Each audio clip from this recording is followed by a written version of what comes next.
KTV Originals।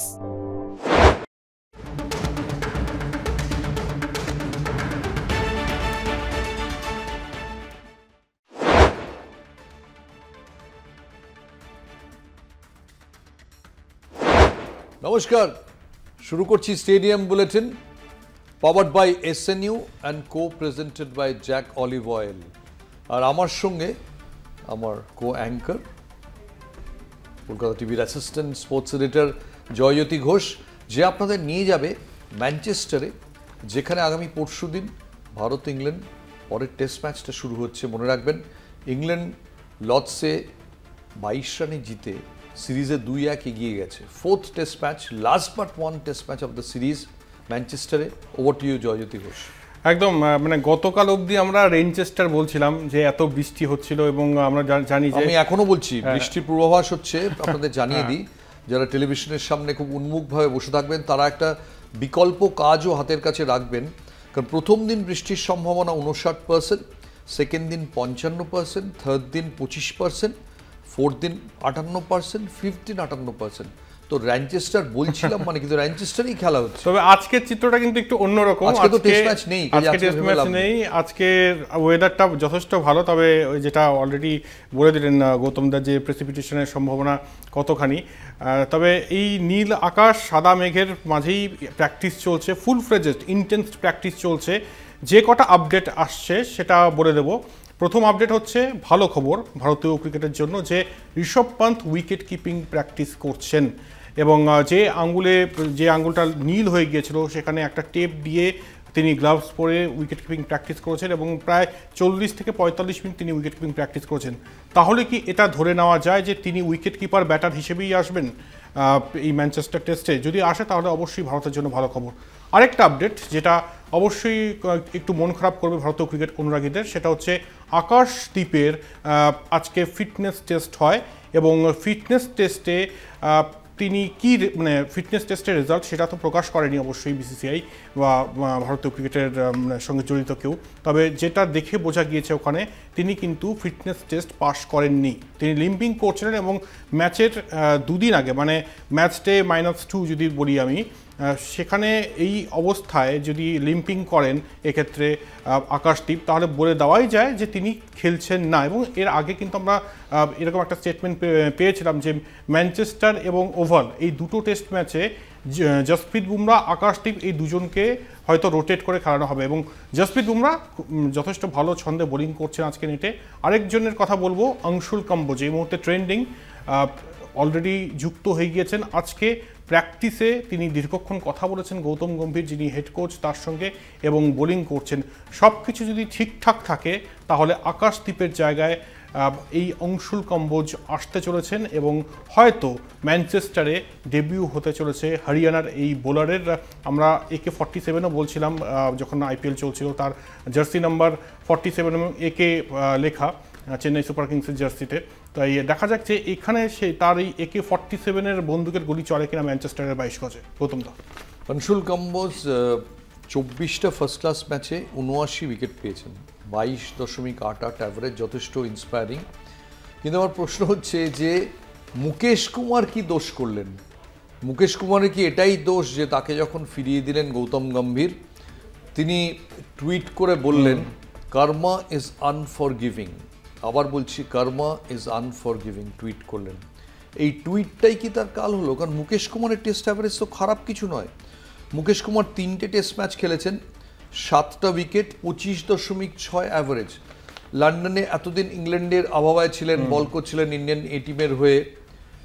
যদি অংশুল কাম্বোজকে আমি উড়িয়ে আনি, তাহলে মুকেশ কুমারকেও তো নিয়ে যেতে পারতাম জয়জ্যোতি। অবশ্যই, এবং ওই তো বললাম যেটা, যে কিছু কিছু জিনিসের কোনো মানে ব্যাখ্যা হয় না, এবং হয়তো যেটা আপনি বললেন যে টুইটটা মুকেশ কুমার করেছেন সেটার জন্যই হয়তো খেসারত দিতে হচ্ছে।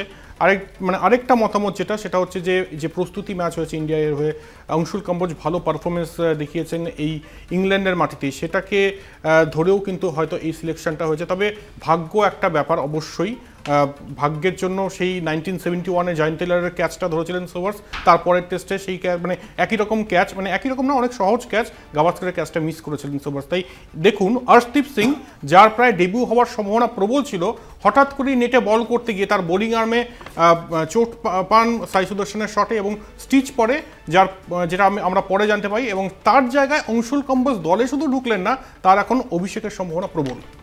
অ্যাবসলিউটলি। আর্শদীপ সিং, আমার মনে হয় যে আর্শদীপ সিং এখানে এলে খুবই ভালো হতো, ইংল্যান্ডে ডেবিউ করলে। আর্শদীপ সিংয়ের কথা দেখে আমার মনোজ তিওয়ারির কথা মনে পড়ছে। মনোজ তিওয়ারি প্রথম যখন ঢাকায় যাবেন ইন্ডিয়ান টেস্ট টিমের সঙ্গে, তখন ওয়ানডে টেস্ট দুটোই ছিল, কলকাতা ইডেন গার্ডেন্সে ট্রেনিং করতে গিয়ে উনি চোট পান। তখন নির্বাচক কমিটির চেয়ারম্যান ছিলেন দিলীপ ভেঙ্কসারকার। মনে করা হচ্ছিল যে মনোজ তিওয়ারি ভবিষ্যৎ খুব উজ্জ্বল, ইয়াং প্লেয়ার, দারুণ ফিল্ডিং করেন। কিন্তু এমন হলো দেখুন যে ওই ডেবিউটা দ্রাবিড়ের ক্যাপ্টেন্সিতে হতে পারতো ঢাকায়, সেটা উনি পরে চলে গেলেন ধোনির আওতায়। ধোনি নিজের মতো করে টিম চালান, পুরো ব্যাপারটাই ঘুরে গেল। মনোজ তিওয়ারির প্রায় 1.5 বছর কেরিয়ার থেকে চলে গেল, এবং বোধহয় ভাগ্য এমন বিট্রে করলো যে মনোজ তিওয়ারির সেইভাবে আর পুরোপুরি মেলে ধরা হলো না নিজেকে, যেটাকে আমরা ইংরেজিতে বলি ফুল ফ্লাওয়ারিং, সেটা হলো না। আর্শদীপ সিংয়ের জন্য ভবিষ্যৎ তেমন কিছু নিয়ে অপেক্ষা করছে, আমরা আশা করব করছে না। কিন্তু ওই একটা প্রশ্ন আমাদের থেকেই যাবে যে অংশুল কম্বোজ গেলেন বাংলার, মুকেশ কুমার গেলেন না কেন? প্রশ্নের উত্তরটা ভাবতে থাকুন। আপাতত আমরা একটা ছোট্ট বিরতিতে যাই, কোথাও যাবেন না প্লিজ, টেলিভিশনের সামনে থাকবেন। ফেরত এলাম বিরতি থেকে, বলছিলাম যে বাংলার মুকেশ কুমার কেন নেই। যাই হোক, আরেকটা প্রশ্ন, এটা তো বিরতিতে যাওয়ার আগে আপনাদের বলছিলাম। সেকেন্ড প্রশ্ন করি, নীতিশ কুমার রেড্ডি, যিনি আগের টেস্ট ম্যাচে দুটো খুব ভালো উইকেট নিয়েছিলেন, তার মধ্যে একটা ছিল জ্যাক ক্রলির উইকেট। নীতিশ কুমার রেড্ডি পুরো সিরিজের বাইরে। কেন বাইরে?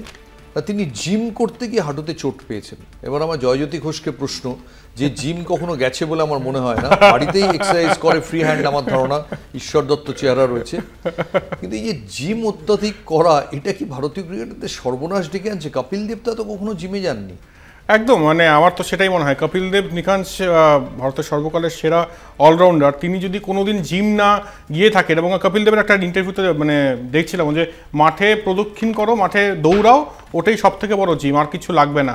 এবং তারপর যে ফ্রি হ্যান্ডগুলো আর কি ড্রিলগুলো রয়েছে, তো জিম বেশি অত্যাধিক জিম নির্ভর হয়ে গেলে কিন্তু সমস্যাও রয়েছে, এবং এর আগেও আমরা দেখেছি বেশ কিছু ক্রিকেটার সমস্যায় পড়েছেন। এবং এখানে যেটা খবর আসছে নীতিশ কুমার রেড্ডির, যে লিগামেন্ট ড্যামেজ হয়ে গেছে, এবং লিগামেন্ট যদি ড্যামেজ হয় তাহলে বেশ কিছুদিন কিন্তু সময় লাগবে তার। আর এই ছবিটা তুমি দেখাচ্ছ, এটা দেখে নীতিশ কুমার রেড্ডির আরো খারাপ লাগবে, কারণ ম্যানচেস্টারের উইকেট বলছে একদম সবুজ।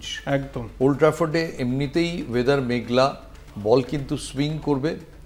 এবং অংশুল কম্বোজকে আবার একটা ফাটকা গৌতম গম্ভীরের ওয়াশিংটন সুন্দরের মতো, লেগে গেলে আবার লেগে গেল, কিন্তু না লাগলে কি হবে কেউ জানে না। খুব ইন্টারেস্টিং। এবং এই ওয়েদারটা আমার তো মনে হচ্ছে ভারতের নির্বাচক কমিটির চেয়ারম্যান যিনি অজিত আগারকার, এটা একদম আগারকার ওয়েদার, এবং আগারকার যেরকম বোলিং করতেন সেই কন্ডিশনের পক্ষে সবচেয়ে উপযুক্ত। আনফর্চুনেটলি তার এখন বল করার সুযোগ নেই। কিন্তু তোমার কি মনে হয় ইন্ডিয়ান পেস অ্যাটাকটা ফাইনালি কি দাঁড়াবে ম্যাচে? এখন যা দাঁড়াচ্ছে, মানে এখনো পর্যন্ত যা ইকুয়েশন মনে হচ্ছে, জসপ্রীত বুমরা খেলবেন। এটা একদম নাও or never match, must winning match, এবং এখানে খেলতেই হবে এক্ষেত্রে জসপ্রীত বুমরাকে। বুমরা খেলছেন, সিরাজ খেলবেন। আমি জানি না ওয়ার্কলোড ম্যানেজমেন্ট সিরাজের ক্ষেত্রে বোধহয় আসছে না, 110 ওভার করে ফেলেছেন এই সিরিজে, এবং তিনি আজকে নেটে একদম ফুল ফ্লেজেডলি কিন্তু প্র্যাকটিস করেছেন, এবং বেশ কয়েক ওভার তিনি বল করেছেন, অর্থাৎ তিনি তো খেলবেন, এটা কনফার্ম। এবার 3 নম্বরে প্রসিদ্ধ কৃষ্ণা না অংশুল কম্বোজ?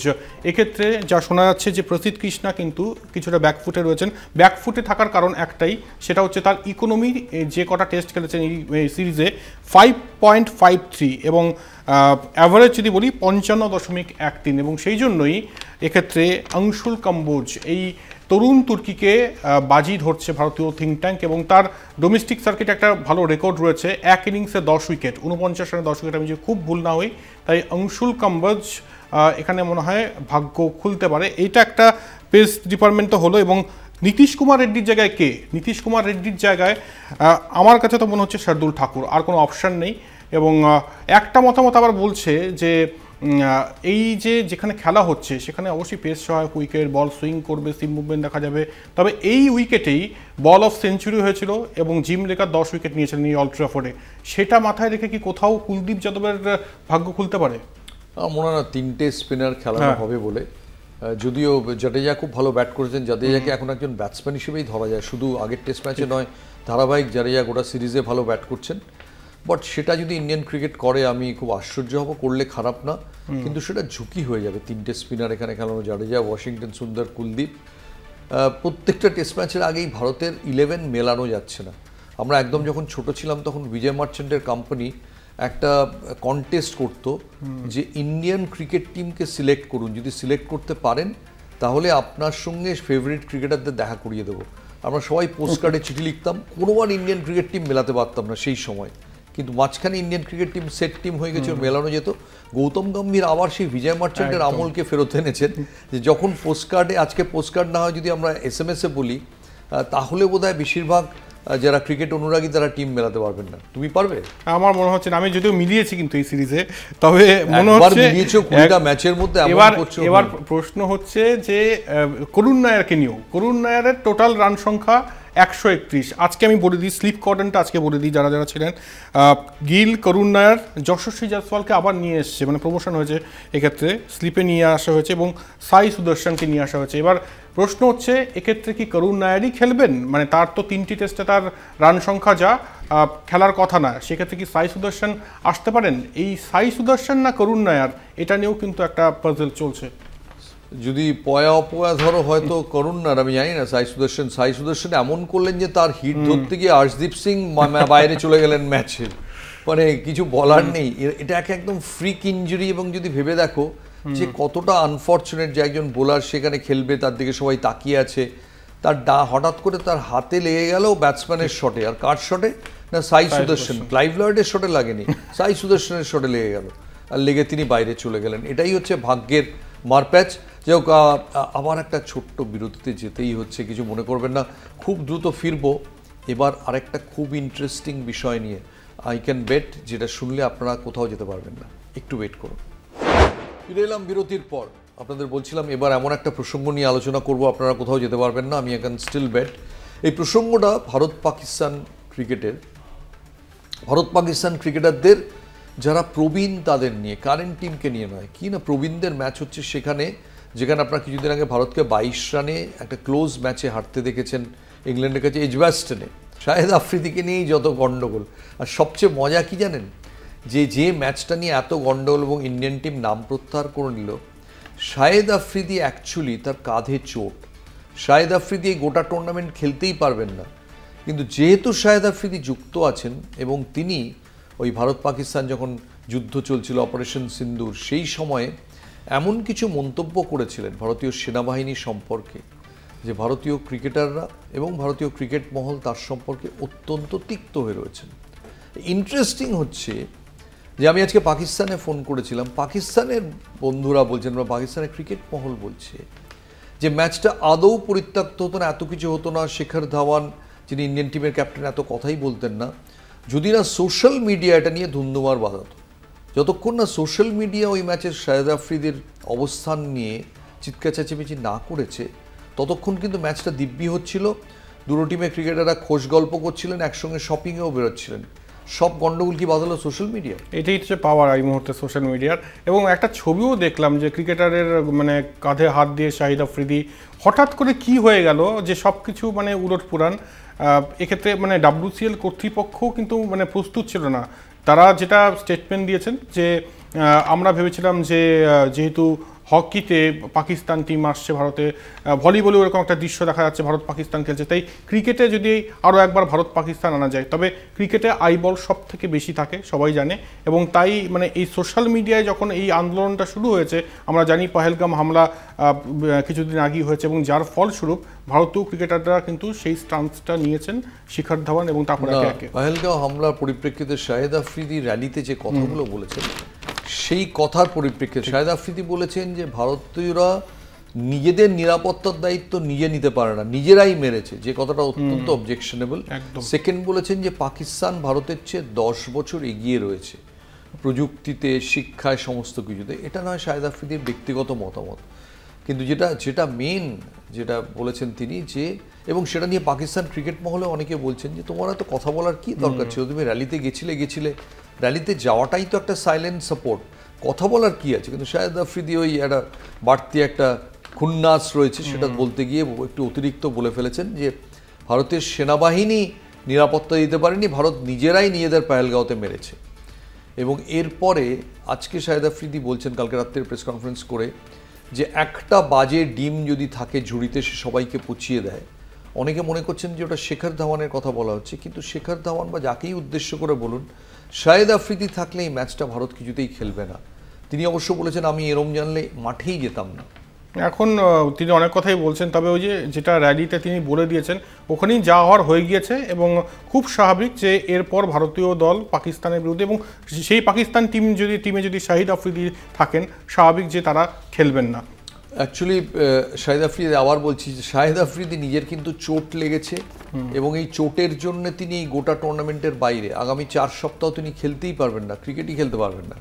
কিন্তু গোটা ঘটনাটা হলো এই মাঠের বাইরে হঠাৎ করে শাহিদ আফ্রিদির উপস্থিতিকে কেন্দ্র করে নিলে। শাহিদ আফ্রিদি এই যুবরাজ সিং কিন্তু খুব ভালো বন্ধু, যুবরাজও আছেন ওই টুর্নামেন্টে, এবং হঠাৎ করে ভারত নাম তুলে নিয়েছে। আরও একটা যেটা খবর শুনলাম পাকিস্তানে, যে এশিয়া কাপ সম্ভবত হবে না, কারণ এশিয়া কাপে ভারত এবং পাকিস্তানকে কিছুতেই এক টেবিলে বসানো যাচ্ছে না। মিটিং ডাকা হয়েছিল ঢাকায়, ভারত বলে দিয়েছে যে ভারতীয় বোর্ডের পক্ষ থেকে প্রেসিডেন্ট রাজীব শুক্লা ঢাকায় যাবেন না, কারণ ভারতীয়দের যথেষ্ট নিরাপত্তা নেই সেখানে। এই অবস্থায় পাকিস্তানও মোটামুটি বলে দিচ্ছে যে সেখানে ভারতের সঙ্গে এশিয়া কাপ তারা ওইভাবে খেলতে চায় না। এবং পাকিস্তান এখন দেশটা চালান আসিফ মুনির, যিনি ওখানকার সেনাপ্রধান, এখন কিন্তু রাজনীতিবিদরা ঠিক চালাচ্ছেন না, সেনাপ্রধান চালাচ্ছেন। তিনি ক্রিকেট মহলকে জানিয়ে দিয়েছেন যে এই মুহূর্তে ভারতের সঙ্গে খেলার কোনো প্রশ্নই নেই, সেটা জুনিয়র হকি টিম পাঠানো হোক, ভলিবল খেলা হোক, কোনো কিছুতে এই মুহূর্তে ভারতে গিয়ে খেলার কোনো প্রশ্নই নেই। এবং তাই ভারত যেরকম কড়া অবস্থান নিয়েছে, যেহেতু পাকিস্তানও সেনাপ্রধান এই অবস্থান নিয়েছেন, আগামী 3-4 মাসের জন্য ভারত পাকিস্তান হয়তো হবে না। T20 ওয়ার্ল্ড কাপটা পরের বছর ভারতে হওয়ার কথা, এবং কি ইংল্যান্ডসে খুব ইম্পর্টেন্ট একটা ম্যাচ হওয়ার কথা। এবার প্রশ্ন, সেখানেও কি পাকিস্তান আসবে না? তারা অলরেডি কিন্তু বলতে শুরু করেছে যে শ্রীলঙ্কার মাটিতে খেলা ফেলো, কিংবা দুবাইতে খেলা ফেলো, প্রেফারেবলি শ্রীলঙ্কায়, আমরা তাহলে ওখানে খেলবো, আমরা T20 ওয়ার্ল্ড কাপ খেলতে ভারতে আসবো না। তাই অনেক কিছু আগামী কদিনে হবে, আগামী কয়েক মাসে আমরা ধৈর্য ধরে দেখব।